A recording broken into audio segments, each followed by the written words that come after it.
Bonjour à tous, bienvenue dans Cult & Click pour une nouvelle vidéo, une vidéo Star Wars et plus précisément une vidéo sur Obi-Wan Kenobi avec le dernier épisode de la saison 1. On vous avait dit qu'on allait en parler, on va le faire. Avec l'ami Greg, salut, comment vas-tu ? Ça va toujours très bien, la petite patate comme on dit. Et donc ce dernier épisode de la série, il y aura d'autres vidéos sur Obi-Wan. On va notamment réfléchir au fait de est-ce que cette série était vraiment nécessaire ? Qu'est-ce qu'on peut imaginer pour la suite ?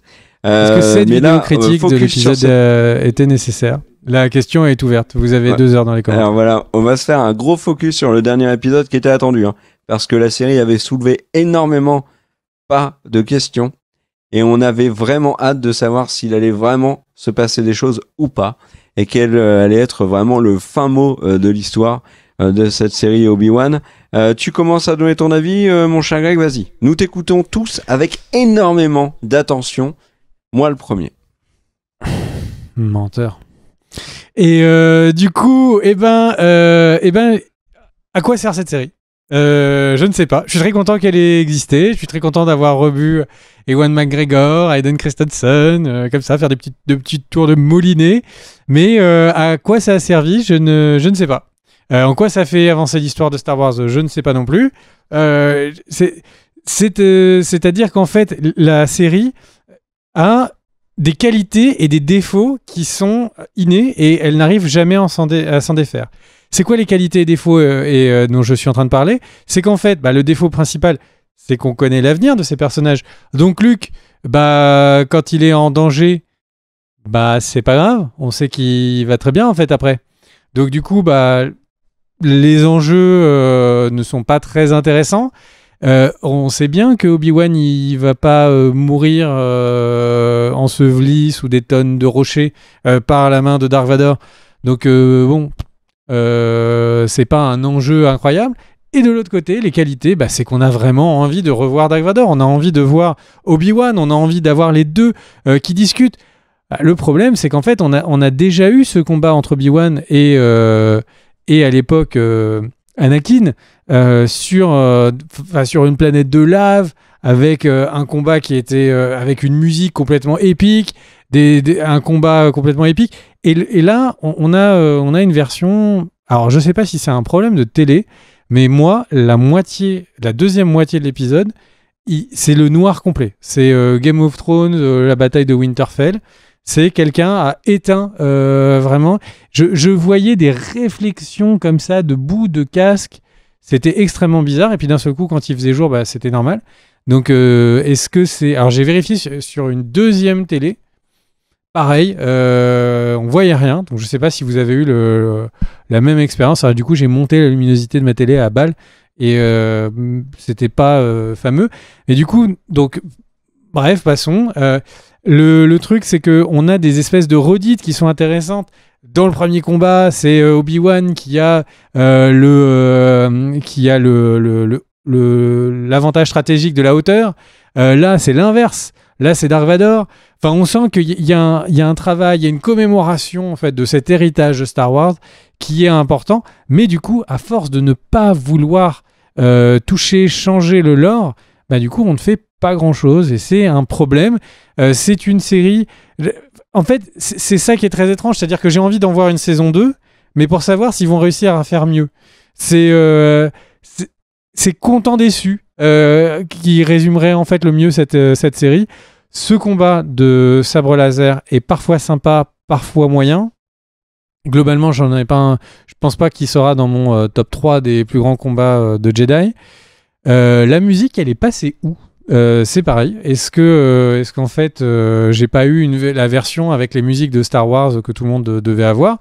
Donc, c'est-à-dire qu'en fait, la marche de l'empereur, de l'Empire, ils la mettent à la fin. Mais par contre, dans le combat, on n'a pas ces musiques incroyables. Et puis après, c'est un petit truc. Pour moi, Dark Vador, c'est le méchant le plus iconique de l'histoire du cinéma, un des méchants les plus iconiques de l'histoire du cinéma, et c'était entre autres parce c'était un méchant tout puissant, quasiment invaincu, uniquement par Luke parce qu'il ne veut pas le combattre, et puis au final, c'est quand même lui qui gagne contre l'empereur. Donc vraiment un méchant terrible, sans pitié. Et bah là, il meurt. Enfin, il meurt. Et là, il perd. Il se fait abattre. Alors oui, ça veut dire que Obi-Wan est meilleur que lui à la fois quand il est Anakin, à la fois quand il est quand Dark Vador. Bon, ouais, moi j'aimais bien l'idée qu'il était invaincu, quoi, que c'était quelqu'un de terrible. Là, en fait, pour moi, ça a retiré de la superbe de Dark Vador au profit d'Obi-Wan. Est-ce que c'était vraiment nécessaire? Je suis pas sûr. Et donc voilà, donc une série content déçu. Content déçu. J'ai un peu l'impression que ça risque d'être un peu le rythme des futures séries Star Wars. Mais faut pas oublier que ça a démarré avec Mandalorian, qui est du coup cher à mon cœur et qui est une excellente série. Donc quand j'entends que Obi-Wan est une série qui a eu un beaucoup plus gros succès d'audience que Mandalorian, j'ai envie de dire, mais tous ceux qui regardent Obi-Wan, regardez Mando, ça va vraiment, vraiment, vraiment vous faire plaisir. Donc voilà, une série qui aurait pu être mieux, mais c'est vraiment chouette de la revoir, quoi. Et toi, mon cher Kia? C'est un dernier épisode que j'ai trouvé plus soigné que que certains dans la saison, avec des aspects que j'ai trouvé intéressants. Alors moi, j'ai pas eu ce problème d'écran noir, on voit rien. J'ai trouvé que le combat entre Obi-Wan et Vador était intéressant. Je le comprends dans le sens où on a ce que tu disais, moi je le trouve vraiment symboliquement très intéressant. Et d'ailleurs, c'était moi qui te l'avais dit, que Obi-Wan bat Anakin et bat Dark Vador. Et ça explique pourquoi il y a cette rupture nette entre les deux, avec la réponse de Vador qui lui dit qu'il est Vador. D'ailleurs, il y a un truc que dit Vador à ce moment-là qui est très intéressant. Il lui dit que tu ne m'as pas tué. En gros, il s'accable Vador lui-même de ce qui s'est passé à la fin de l'épisode 3. Donc du coup, il excuse d'une certaine manière Obi-Wan, mais il dit bien qu'Anakin n'existe plus, et donc Obi-Wan s'en va en lui disant tu es Vador, ce qui explique pourquoi dans l'épisode 4 on a vraiment un Obi-Wan qui n'a pas l'air de connaître Vador, qui l'appelle que Vador, qui ne fait aucune référence à Anakin, à leur relation maître-padawan. Ça, c'est intéressant. Après, il y a des éléments qui sont un peu perturbants dans cet épisode. Tu attends beaucoup plus d'un final de saison que du symbolisme. Et pourtant, les seules choses qui fonctionnent, c'est le symbolisme. C'est la relation Obi-Wan-Leia. Obi-Wan qui lui dit si t'as besoin d'aide, d'un vieux pépé, tu sais où sonner. Bah, ça explique le message envoyé par Leia au début de l'épisode 4. Tout ça, c'est des petits détails, c'est du symbolisme. Dans la relation entre Leia et Obi-Wan, on est content de savoir que Obi-Wan a cette relation avec Luke dans l'épisode 4, mais qu'il l'a eu aussi avec Leia par le passé. Et ce qui est d'autant plus intéressant quand tu as vu l'épisode 3 et que tu sais à quel point Obi-Wan est attaché à Padmé et qu'il a assisté à la naissance des enfants. Donc tout ça, c'est intéressant. Mais le vrai problème de cet épisode 6, c'est un problème récurrent dans la saison, c'est qu'en fait, au niveau des enjeux, quand tu as raison de le dire, quand on a Dark Vador, Luke, Leia, Obi-Wan, et qui se fight et qui a des enjeux, une espèce de tension, un espèce de suspense qui les concerne, j'ai envie de dire, on s'en fout complètement. On sait très bien comment ça se termine. Et tu le disais à juste titre. Donc c'est quand même très compliqué de travailler là-dessus. Moi, je ne comprends pas pourquoi ils n'ont pas essayé de créer un suspense ailleurs. Alors, ils l'ont fait sur le personnage de Reva, très bien. Alors, c'était gros comme une maison qu'elle allait faire ça, qu'elle allait arriver sur Tatooine, chercher Luke, vouloir tuer Luke pour se venger indirectement sur Vador, et puis qu'elle allait pas pouvoir le faire, parce que de toute façon, ils nous avaient complètement spoil le fait qu'elle s'en sortait, puisque ils ont parlé de potentiellement une série sur Reva. Alors après, avec le shitstorm qu'il y a eu sur l'actrice, bien malgré elle, par des demeurés, peut-être que Disney va pas le faire, et peut-être qu'elle va rester dans Obi-Wan, parce que en plus c'est hyper pertinent qu'elle soit dans Obi-Wan, mais on en parlera dans une autre vidéo. Mais voilà. Et alors le truc de cet épisode, et moi c'est vraiment comme ça que je l'ai vu, cet épisode en fait, et peut-être même toute la saison, mais on en reparlera, c'est vraiment introduire la suite. C'est Qui-Gon qui apparaît à la fin pour teaser le fait il va avoir un grand voyage avec Obi-Wan et que tu sais quand on voit la montagne avec le rocailleux, je me suis dit Obi-Wan a trouvé le spot où il va attendre et où il va voir grandir Luke. Et en fait, Qui-Gon se pointe, il dit viens mec, on va se balader, ça va être ouf.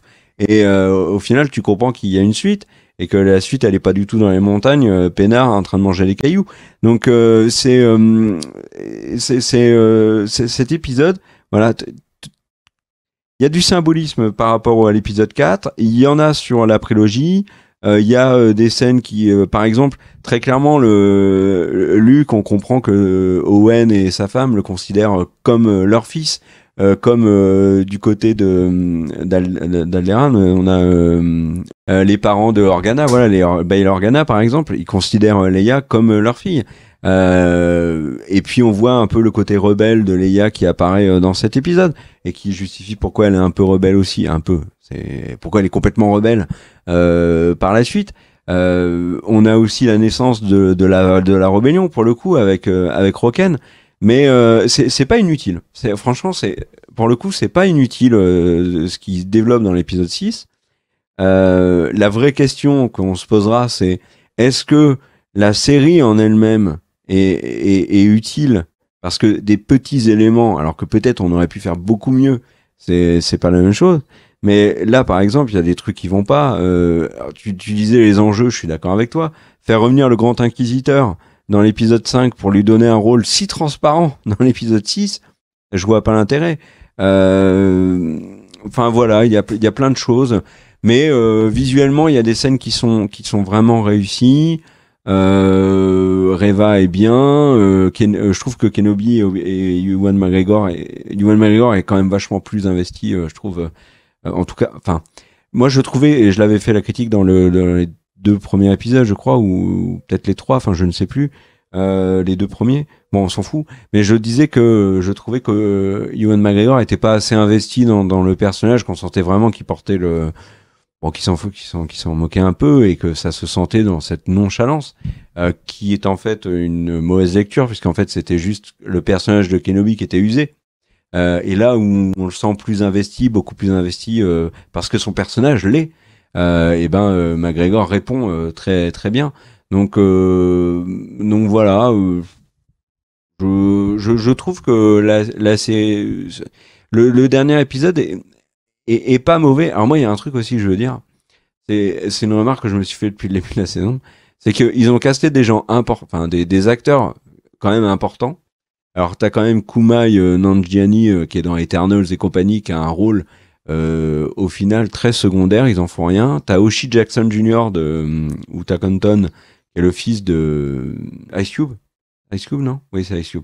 Et en fait, il a un rôle avec ce truc de Roken, et tu sens vraiment qu'ils vont creuser, mais là il est encore très secondaire. Rupert Friend, qui est quand même un acteur qui a plus rien à prouver, en grand inquisiteur, au début de la saison il était très bien, là dans l'épisode 6 il est effacé.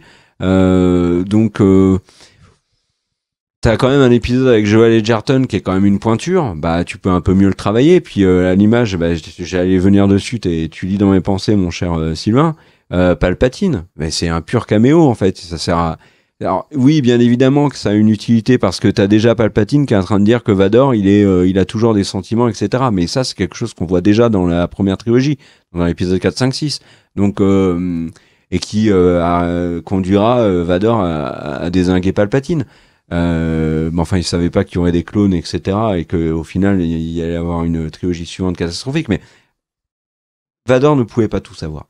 Mais ouais, le problème d'Obi-Wan, et l'épisode 6 l'illustre bien, c'est pas toujours bon, ça a pas toujours l'intérêt, et au final, du coup, c'est forcément décevant parce que tu parlais de succès, parce que voilà, c'est vrai que Obi-Wan est le plus gros succès apparemment de Disney+. Alors j'ai envie de dire, c'est pas compliqué quand t'as une plateforme qui a beaucoup plus d'abonnés que par exemple au lancement de Mando. De faire mieux que Mando, Mais je pense que les gens attendaient beaucoup. Et au final, tu vois, les critiques sont assez mitigées.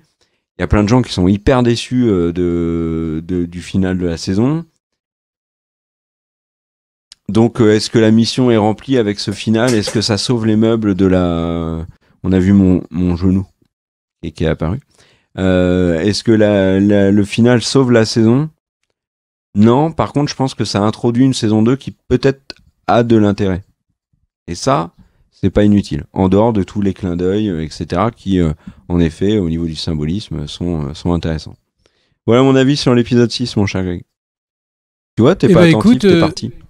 Non, mais t'es non, parti. je suis pas parti. En fait, c'est juste T'étais allé prendre un kebab. Bah non, je me suis endormi, c'est tout. Du coup, on se retrouve pour une... Enfin, après, là, je parle, ça se trouve, les gens sont tous endormis mieux vaut que je parle pas fort. Du coup, c'est fou. C'est peut-être vrai, ouais. Bah attends, on peut faire de la suggestion, tu sais, hypnotique. N'hésitez pas à vous abonner à la chaîne et à mettre le pouce bleu. Attends, il faut faire un truc plus ASMR. ASMR, ouais. Abonne-toi, regarde notre Tipeee. C'est le feu. On fait une vidéo prochaine sur Obi-Wan. Sylvain, t'as pas de l'eau qu'on mette nos mains dans des verres mouillés comme ça pendant quelques instants pour juste... Attends, j'ai une bouteille, je la secoue en dessous. Regarde. Attendez. Ah, j'ai une idée. Tu l'entends?